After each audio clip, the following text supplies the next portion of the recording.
Okay, so yes, today we're going to be talking about how we can teach writing in a more communicative way using the CLT approach. So without further ado, let's dive into our webinar today. We're going to start with, actually, let me just clear this page. We're going to start with a bright ice-breaking activity. It's going to be a writing activity for you guys. So as Kunru suggested, I'd like you to share your answers in the chat box. I have the chat box open so I can read your answers. Now, I'm going to be showing you some questions, and the only rule is for you to answer the questions with one full complete sentence. But make sure that your sentence structure follows the question, the sentence structure in the question. Okay, that's the only rule. You're going to be answering with one sentence, and that sentence must follow the sentence structure of the question. So this is an ice-breaking activity, so we get to know each other, but it's going to be communicative and it's a writing activity. So the first question is, where is your dream holiday destination? So can you share in the chat box, again, one complete sentence with the same structure?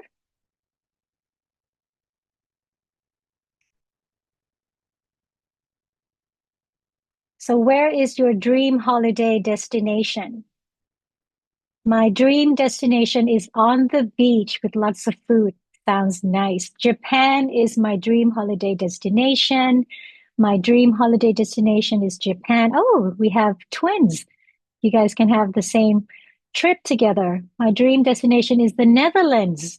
Nice. Also on my bucket list. Definitely a lot of Japan. Okay. The Maldives, Switzerland, also on my bucket list. The UK, Hawaii, Egypt. Nice. Also another Japan. A lot of Japan. Vietnam, Japan again.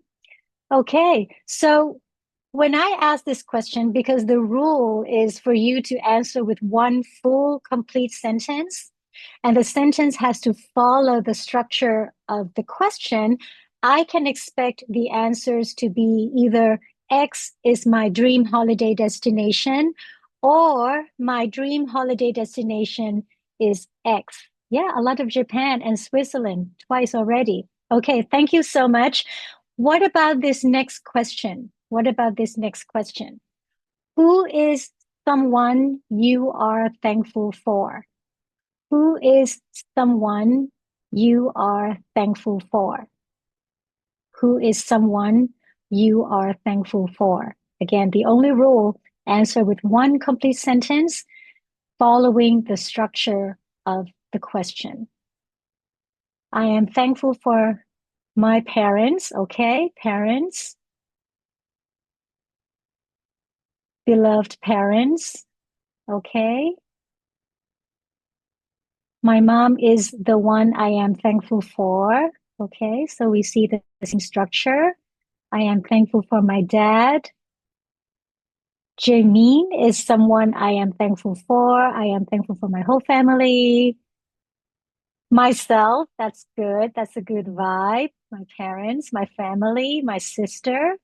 Okay, thank you for sharing. So I see a few patterns here, and all are acceptable because we can see that you guys are following the target language structure. So X is someone I am thankful for, or I am thankful for someone, or someone I am thankful for is X. So all of these will be acceptable answers. What about this question? What is your favorite thing to do? What is your favorite thing to do?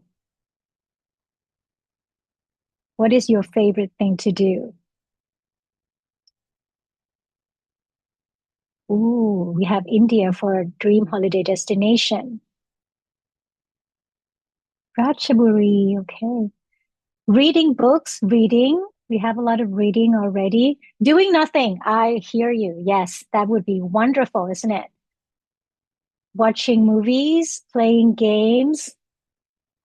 Seeing my cat sleep. Yes, I'm a cat person as well, so I can relate, definitely. Watching movies, watching series. Yes, I've been bulging some series as well. Binge watching. Okay. Reading. Watching travel vlogs. Okay, so again, I can see the same patterns being used here. So something X is my favorite thing to do, or my favorite thing to do is X, where X is replaced by a true noun or a gerund, right? Because it's something, what. What about this question? What is your favorite day of the week? What is your favorite day of the week? Yeah, traveling as well for your favorite thing. Okay. So, what is your favorite day of the week?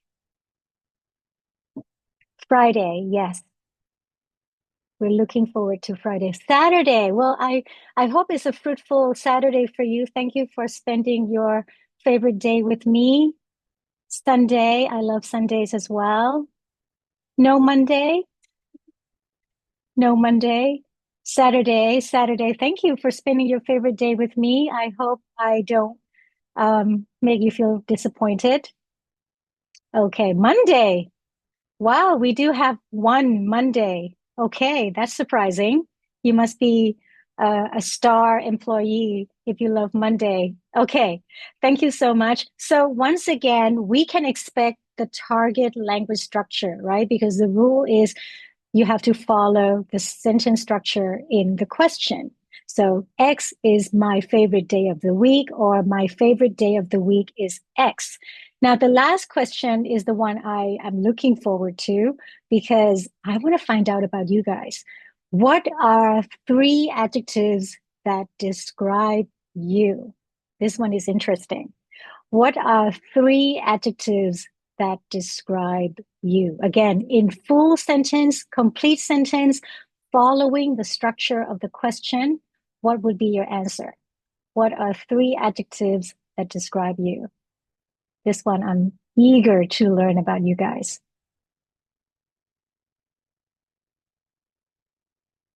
What are three adjectives that describe you?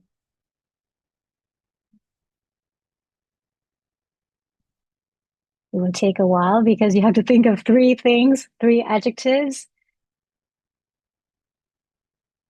or two. If you can't think of three, that's fine. Two will be okay. So we save time a little bit.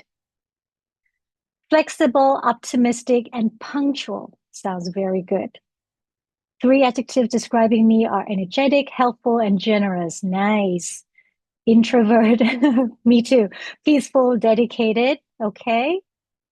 Lively, honest, and hardworking. Nice. Polite, shy, resilient. Friendly, punctual, responsible. Hardworking, punctual. We have a lot of punctual. Is the teacher in us? Punctual, kind, and pessimistic. Okay.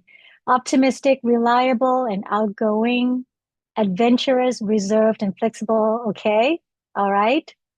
Yeah, so again, because the rule is to come to answer in one complete sentence, so I can expect the structure, the sentence to be either X, Y, Z are three adjectives that describe me, or three adjectives that describe me are X, Y, Z. Now, in a real classroom, you can extend this activity so it's even more communicative. You can hide the questions and ask the students to work together and reconstruct the questions again using their full sentence answers. Then, after they have reconstructed all the questions, they can work in pairs to interview each other. So here the students will recycle the vocabulary and the ideas and express them in the spoken form. And they can also ask follow-up questions to find out more about their partners. Then you can expand it even further by having students come out to the front of the class and talk about their partner, report back to the class. So there's a natural progression from writing to speaking. You can even use this type of activity as grammar review. You can manipulate the questions so students produce and practice your target language structures. So a very quick activity that can be turned into a very communicative one. So we start strong with a very quick activity, and it can be turned into even something even more communicative in a real classroom. Okay, now let's start with a quick poll about writing. I'd like you to type in the chat box if you agree or disagree with the statements I'm about to show you all about writing. And here's the first one. Writing comes naturally to all of us. What do we think? Writing comes naturally to all of us. Ooh, yes. Do you agree or disagree? A lot of disagree. I think almost 100%. I see disagree, disagree, disagree. Okay. Okay. I also disagree with this statement wholeheartedly. I disagree with this statement. So writing is not a natural ability, which is different from speaking, right? If you talk about speaking, if you are placed in a language environment, a language community, you will pick up speaking naturally. But writing is not something that is biologically programmed. It is a taught, cognitive demanding skill. It requires explicit instruction. It requires scaffolding on the part of the teachers, and it also requires a lot of practice on the part of the students. So no, we will have to disagree with this one, is something that has to be taught explicitly as a skill. Okay, thank you for sharing. Now, what about this statement? Writing well is a cumulative outcome of mastering many skills. What do we think?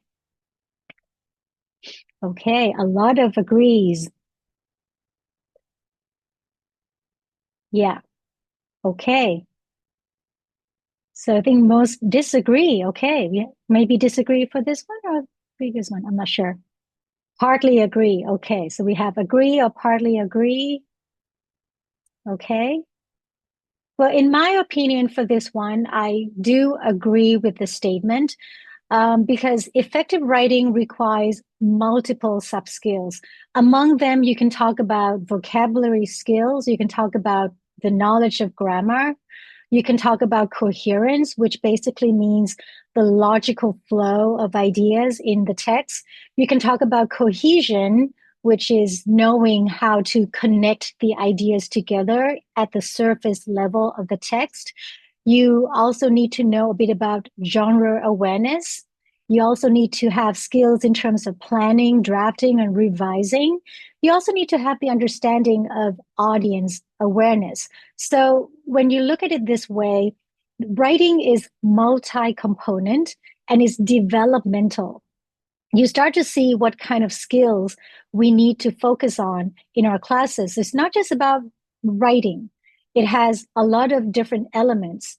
Writing has a lot of different elements that we have to focus on. We have to help our students.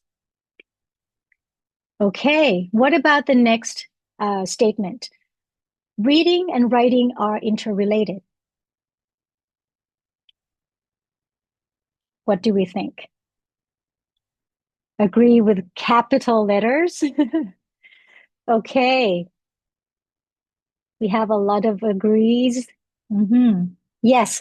So there is actually strong research evidence. You can keep typing. I'm looking at your chat box as well, actually, as I'm talking. Absolutely agree. Yes. So there is strong research evidence showing that extensive reading actually improves writing.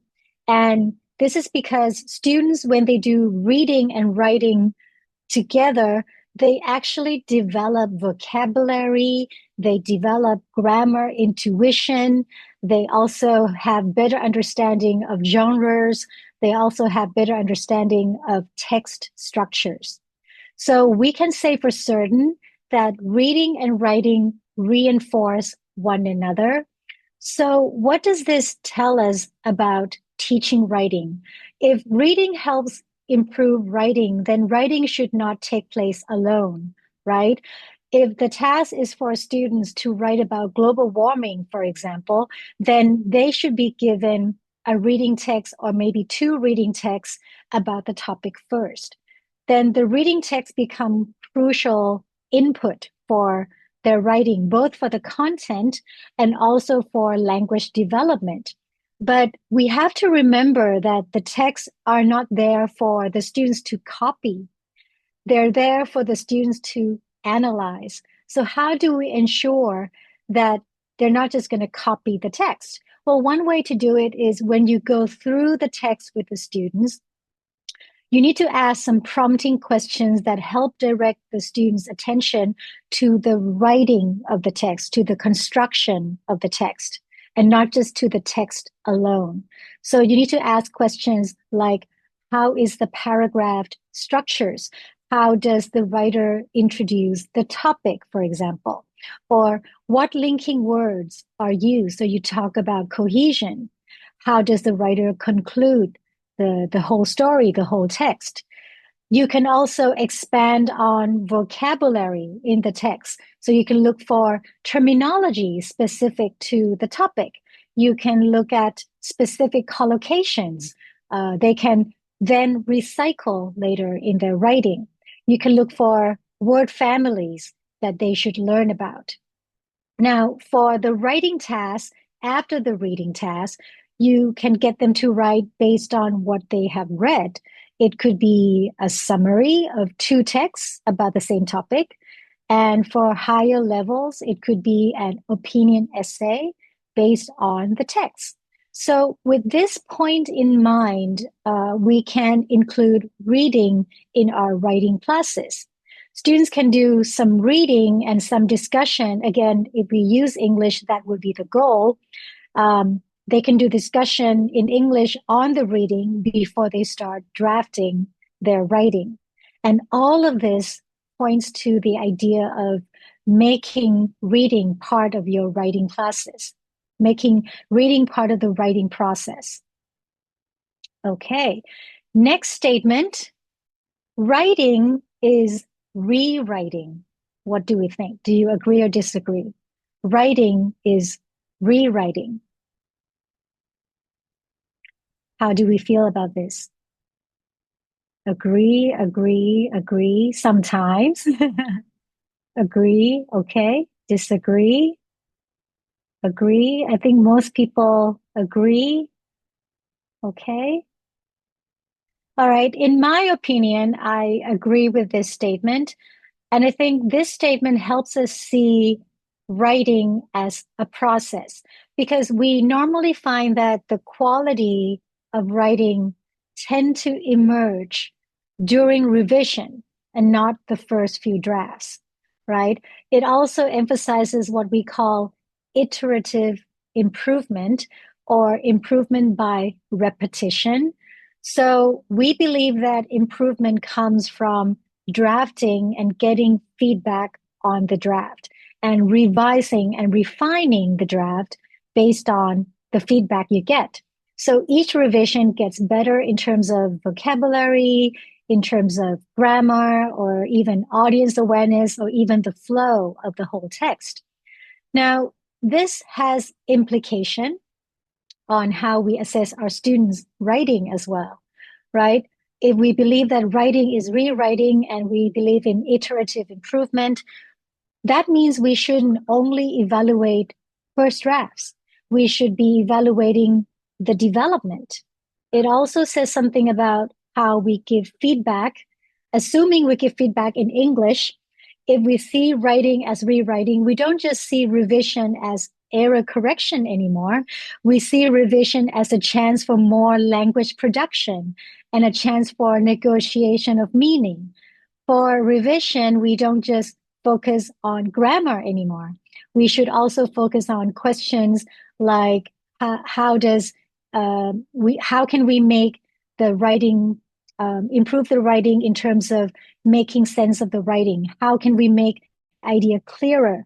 How can we make arrangements so that the argument sounds better? How can we move certain ideas to make the argument sound better? If we should move this idea to a different part of the text to make it clearer.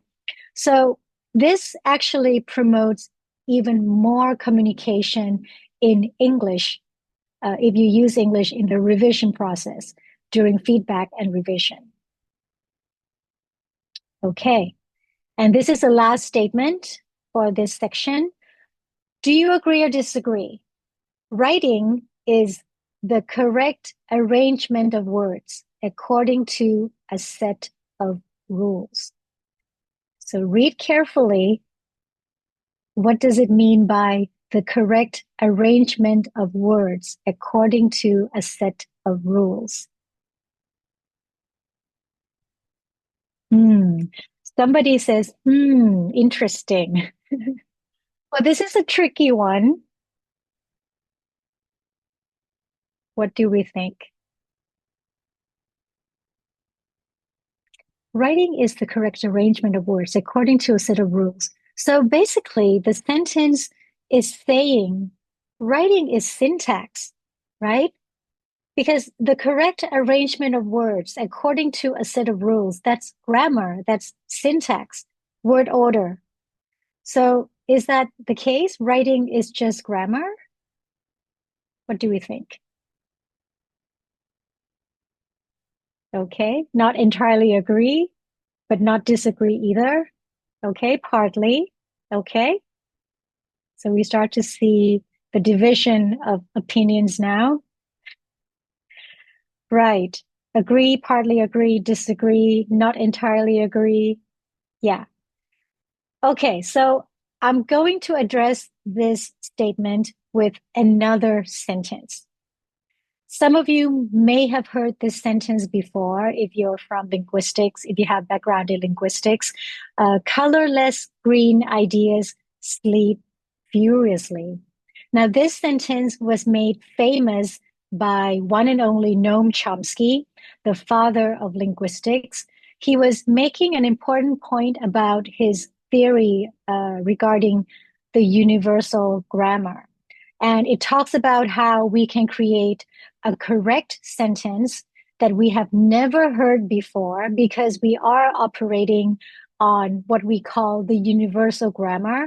So language learning is not just about copying from what you have heard or said before. But for our webinar today, we're using this sentence in a different way for a different purpose, slightly different purpose. What I'm trying to show you is this sentence is completely correct, grammatically speaking. But can we call this writing? Can we call this sentence writing? So if you look at the sentence, we have ideas as a subject. We have adjective green describing ideas. Now, if we just take green as the basic meaning, the color, how can ideas have color? And even if ideas could have color, how could green ideas be colorless at the same time? So even if we have adjectives describing a noun, again, grammatically speaking, it's correct, but what is it saying? And if you look at the verb, we have sleep and furiously. Furiously, in a furious way. How can one sleep in a furious way? Again, an adverb describing a verb, correct grammatically speaking, but what does it mean? And when you put the subject and the verb together, how can colorless green ideas sleep furiously? Does it look like this? When would I ever use this sentence? Does it have any meaning? Is it communicating anything? So the point is, writing is so much more. Grammar is important, but it's just not enough on its own. Writing has to be communicative and it's not just rule following. So we can follow rules of English, but we may end up with a meaningless sentence with no purpose whatsoever. So we have to remember that writing is a meaning making process. It requires audience awareness. It must have a purpose. It involves creativity. It also involves a thought out, logical organization of ideas. So is yes and no at the same time. Partially agree with the statement, but grammar is not enough. It is necessary, but it's not enough. It's just insufficient alone. So when you look at it this way, what's the implication for real classroom teaching? Well, instead of saying at the beginning of the class, today we will practice relative clauses, well, we can change it to something more purposeful, more meaningful. Like today we will write a short recommendation for a tourist visiting Bangkok. So we start with meaning, with a goal. We don't start with grammar, and grammar becomes just a tool to achieve that goal. Also, when we ask prompting questions, and again, I'm assuming we try to use English as much as possible when we communicate with our students, where we ask prompting questions to help our students think about how to revise their own writing, we should not only ask grammar questions. We should also ask questions about clarity of message, about their organization, about coherence, about strength of ideas. And another thing we need to do is to design tasks with real audiences. So your students can be writing an email to a customer, not just writing an email, but to a customer. Or they have to write a blog post, but they have to think about the target audience. Who will be their target audience? Or they have to write instructions about something for something, but for classmates. So they have real audience in mind. So make sure students think about who they are writing for and why they are writing the piece when we design our tasks. Okay, so let's move on from the poll. And before we dive in further, let's settle on the definition of writing. Before I reveal my own definition, I'd like you to reveal yours. So, what is your definition of writing? So, maybe you can share a brief definition of writing in the chat box. If you have to define writing, what is it? What would be your definition of writing?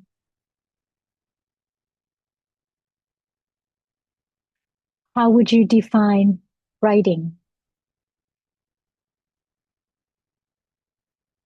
A way of deliver information in a written form. Yes, I agree. So it's in written form. It's how we deliver information. I agree. Yeah. Anything else? Systematic way to communicate. Yes. So something that has to be taught, right? Communicating ideas. Yes. Agree.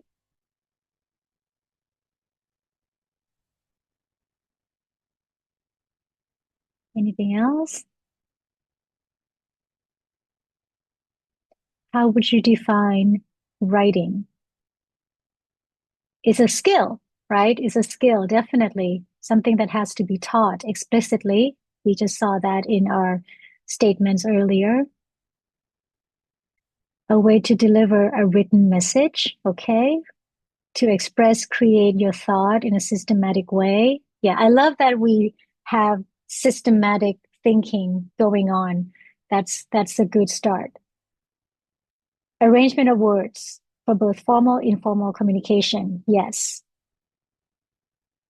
Yes, so it can be formal, informal. So you can choose the tone. So tone awareness is part of it as well, as you will see later on. We're going to talk about that. Communicate your thoughts into written words. Communicate your thought. Yes. Ooh. Set of phrases, clauses, sentences. So syntax, a way to transfer experiences, a way to create the thought and send to the receiver in the written form. Yes, means to accomplish the purpose of communication in written form is a way to explain your thought formally. Yes. So I agree with all of your definitions. But let me show you my definition as well. And I have broken down my definition into three elements. And I'll explain to you why I've broken down the definition of writing into three elements. So, first of all, I see writing as a mental act. And it's a mental process because it involves generating ideas, it involves thinking about how you express ideas and how you organize ideas for readers. But it's not complete if you're only thinking about it. It also involves a physical act of committing words to the medium, right? So in the written form. And also, it is highly goal oriented.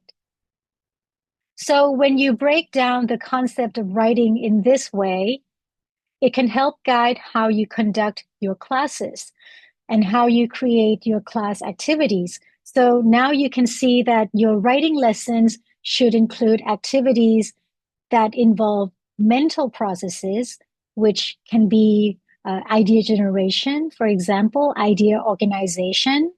It has to include activities that involve physical processes. Obviously, there has to be writing components in your writing classes, but it also should involve activities that are goal oriented and purposeful. So again, I agree with all of your definitions and just want to add my definition to your repertoire of definitions. So I see them as being broken down into three different elements in this way. And it helps me to see how I can design my lessons and different parts of the lessons if we see writing in smaller bits in this way. Okay. Now, we're going to quickly look at the history of the teaching of writing because we want to see the big picture of all the key influential techniques and methods over the years. Now, writing became a research focus in the 1960s. So it's been a while. A psychologist by the name of Kaplan in 1966 proposed the idea of contrastive rhetoric. And it basically showed that people from different cultural backgrounds communicated differently when they use writing as their mode of communication.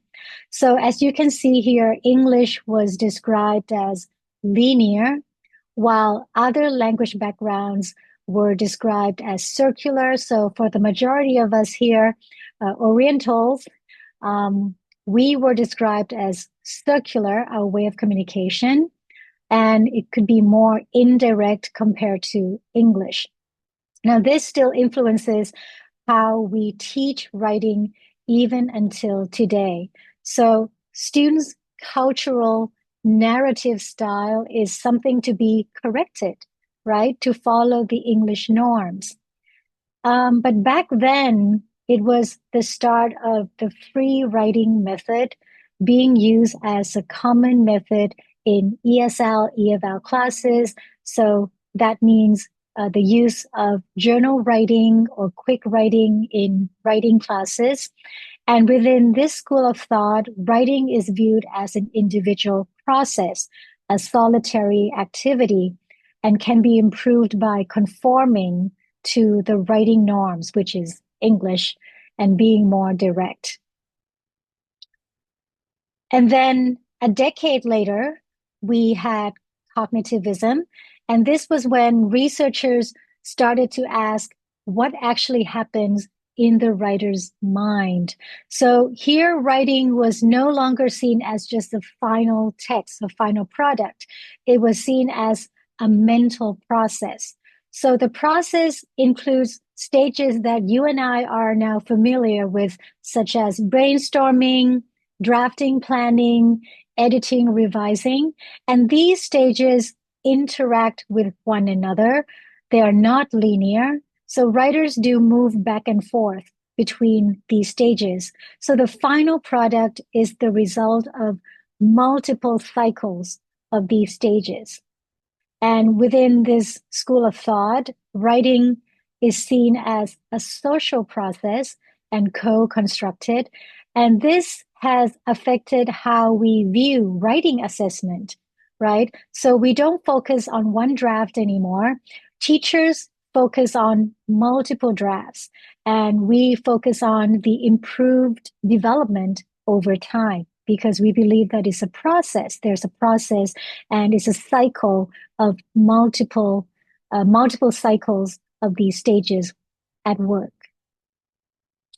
And then later on in the 1990s, we started to move into what we call social constructionism. And this was influenced heavily by psychologists by the name of Vygotsky and sociocultural theory. And it started to focus on the target community and the genres. So the premise here is we don't write in vacuum. We don't write alone anymore. We write within communities. We actually write inside recognizable genres with their own conventions, with their own structures and tone and audience expectations. We also write for readers. We think about readership more. Writers need to imagine who's going to be reading their writing, and they have to ask questions like, who's reading this? What do they know already? What do they expect to know from my writing? For example, what kind of tone I should be using for this particular group of readers? So there's a shift from just self-expression, free self-expression, to purposeful communication with an audience in mind. And within this view, writing is a social process because it involves making meaning for readers and following conventions within genres. And finally, currently, we are in the era of what we call the principled eclecticism. It started in the 2000s, and this is where a lot of contemporary educators position themselves currently. And what it is when teachers draw from different teaching methods, but make their choices based on solid principles. So it doesn't mean use everything, just throw everything in. It doesn't mean that. It means to use what fits for a principled reason. So how do we figure out the principled reason? Well, it's been suggested that you have to ask certain questions. So questions like, does the method meet the learner's needs? Does it support the learning outcomes? Or is the method suitable, appropriate for the context? So, for example, if we take a collaborative writing task and we ask these questions, we might find that a collaborative writing task is a great choice for mixed ability classes or big classes, but it may not be ideal for a high stakes, timed exam preparation context. So, teachers start to weigh the pros and cons of a particular type of task to suit a particular group of students within a particular context. So we start to narrow down, but to do this, it's important that we know all the techniques, we know all the methods, and we make use of the principled, with the principled reason. So just to give you an example of how we may already be using the principled eclecticism, so if you're using model text in your writing classes, you're borrowing from the genre-based approach. You believe that if your students are writing a scientific text, they have to follow a certain convention. So you give them a model of a scientific text. So you look at the structure, you look at how things progress, and you make sure that they follow the conventions of that particular genre. So you're borrowing from the genre-based approach. If you're using collaborative writing, then you're borrowing from the CLT meaning focused process writing, which is under the umbrella of sociocultural theory. And oddly enough, we can also borrow from the audiolingual method, which is more associated, more closely associated with speaking, but we can make use of sentence construction drills or dictation, especially with very low level learners, because it can provide structural support for them. And if you use peer review, then you're also borrowing from CLT. Now, we've mentioned CLT quite a bit because obviously this webinar is about the CLT approach in writing. So before we move on, let's do a quick review on what CLT is. I'd like you to share your experience in the chat box. Are you familiar with CLT? And if so, do you use it in the classrooms? How do you use it in the classrooms? Do you find it useful, challenging in any way? So can you help share in the chat box?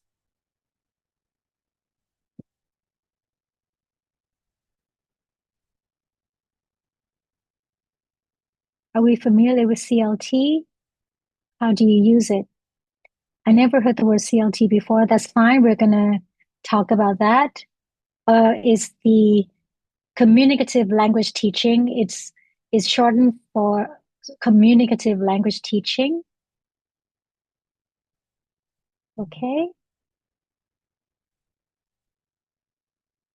Okay, so you have never used CLT in the writing class? Okay, yeah, because I think CLT is more closely related or associated with speaking. We tend to believe that if you use CLT, it has to be speaking, right? Okay, so communicative language teaching.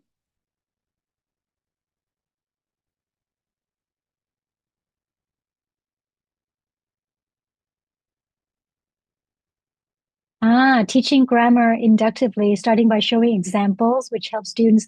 Yeah, I mean, CLT also, we're going to see later on, it doesn't mean neglecting grammar, right? CLT focuses more on meaning rather than form, so the content is more emphasized instead of focusing on grammar, yes. But again, we're not neglecting grammar, as I will show you later, but there are different stages, right? Different stages. Okay. Okay. So if you're teaching ESP, then CLT could be the main method. Hmm. Okay, writing rotation. Nice. Okay, so some of you have been using CLT. Okay, so we're going to find out how we can integrate CLT in our writing classes today. Well, hopefully that's my goal today. I'm trying to show you that. Okay, thank you so much for sharing. Now, before we go further with the writing part, I want to do a quick review activity. I will show you two statements on each slide. Can you tell me, have a guess if you want, if you're not sure, that's fine, but can you tell me which statement you think represents CLT? Okay, so for this slide, statement one says language should be presented and practiced orally before exposure to its written form. And the second statement, all language skills should be given equal importance and native-like pronunciation should be de-emphasized. Which one is more CLT? Ooh, okay. Okay, a lot of ones. Now, actually, guys, actually, it's statement number two. Statement number two represents CLT. So maybe this is where we can talk more about CLT. Um, yeah, so actually, statement number two uh, represents CLT. CLT is built on the idea that language is for communication. It's not just oral drilling or structure sequencing. Statement one reflects more of audiolingual influence because oral practice takes place first, because it assumes that speech comes first and writing comes later. But that's not the case for CLT. CLT is meaning first. It's not oral communication first. It's meaning first, which can be either oral or written. So for CLT, all skills can be integrated because they're all interconnected. And CLT values communication success over being able to imitate native like conversation or communication. We care more about if our students can be understood, if our students can negotiate meaning. We care more about if our students can function using the language. So these are something that are more crucial in the global English context. So I will have to say is sentence two, statement two, that is more CLT like actually. So it's not about speaking only. It has all the skills together. You can make it CLT because it's meaning first, grammar later. Okay, thank you. All right. Another pair of statements, if you're ready. Which one represents CLT? Which one represents CLT? Errors should be viewed as an essential component to language development, or learners should not make mistakes at all. What do we think? Ooh, okay. We love errors, right? We love errors. I'm so happy that we're putting one here. Yes, as a teacher, we have to embrace errors because they show that our students are experimenting with language, right? That's what we want. We want them to play with the language, experiment with the language. And errors tend to happen when there's meaningful communication. If you do rote learning, if you do drills, there's no errors because there's no meaningful communication taking place. And meaningful communication is essential to CLT. We want meaningful communication to take place in the target language. And we must remember that for CLT, fluency and meaning come first.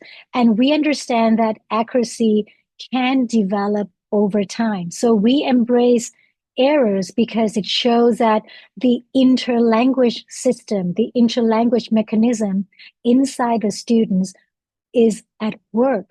It's working. It's not language one, it's not language two, but it's interlanguage that is at work. It's the developing language system that is working at the moment, and it will involve errors. Now, statement two reflects more of the belief of behaviorism or even audiolingual in drills, in substitution drills, where errors are seen as bad habits to be eradicated. Now, if we say that errors are developmental, we allow errors to emerge, then you might ask, when then? When do we correct? How do we correct? How much do we correct? Well, the answer is another question, actually. What is the goal of your activity? If the activity is fluency activity, then we should not interrupt the students constantly. We should allow for errors to emerge. But we take notes of recurring errors and we give what we call delayed feedback after the activity. And again, assuming we use English in our feedback. Okay. If the activity is more an accuracy activity, then maybe we can give correction more directly and more promptly because the focus is on form and not on meaning anymore. And students may even expect us to give them corrections more directly and more immediately. Also, when you think about it, there are different types of errors, right? They require different responses from the teachers. Errors can be considered global, which means they alter the meaning, they change the meaning, and they must be addressed, they must be corrected more promptly, more immediately. But some errors can be more local, which means they don't affect the meaning. And so we can do the delayed response, the delayed feedback, and that might be okay. And also, there are different types of corrective feedback, right? Some corrective feedback can be more invasive, more direct, and they will lead to more successful uptakes on the part of the students. But some corrective feedback can be less invasive, so it doesn't interrupt the students so much, less direct, but it may not lead to successful uptakes on the part of the students. We will actually need another webinar just to talk about errors and corrective feedback. So I'll stop here, but it's something that we should think about when we correct students. Okay.